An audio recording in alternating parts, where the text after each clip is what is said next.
C'est réciproque. La sécurité relationnelle, c'est une co-création. Une des deux personnes ne peut pas se sentir en sécurité relationnelle si l'autre ne le sent pas. Pourquoi? Parce que c'est une menace à la relation.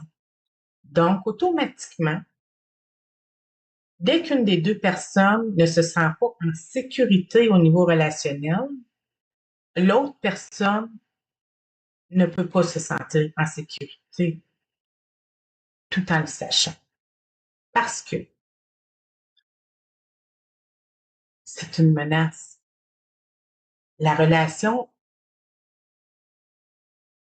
c'est une co-construction également. La sécurité l'est, la relation.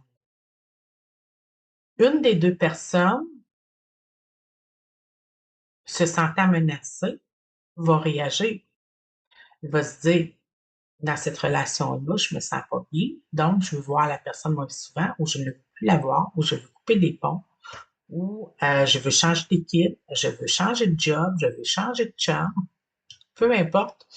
Euh, Ça risque de créer un bris de relation, une détérioration marquée lorsque la sécurité relationnelle n'est pas là. Évidemment, il y a des niveaux parce que il y a des niveaux de vulnérabilité au fur et à mesure qu'on construit une relation.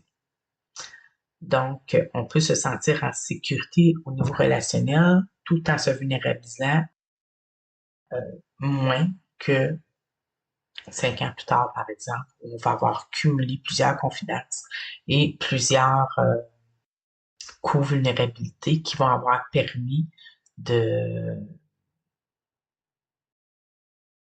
de se confier et de voir nos confidences être accueillies et respectées. Ça va augmenter le poids de la relation parce que c'est des petites victoires cumulées lorsqu'on prend soin du trésor de l'autre, la confidence, l'intimité, les émotions, parce qu'on peut les augmenter, on peut les diminuer selon les différentes interactions.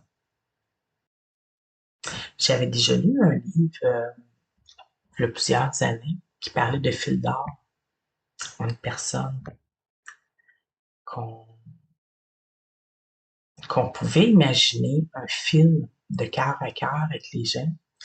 Puis quand on construit une relation, imaginez que qu'on rajoute un fil d'or.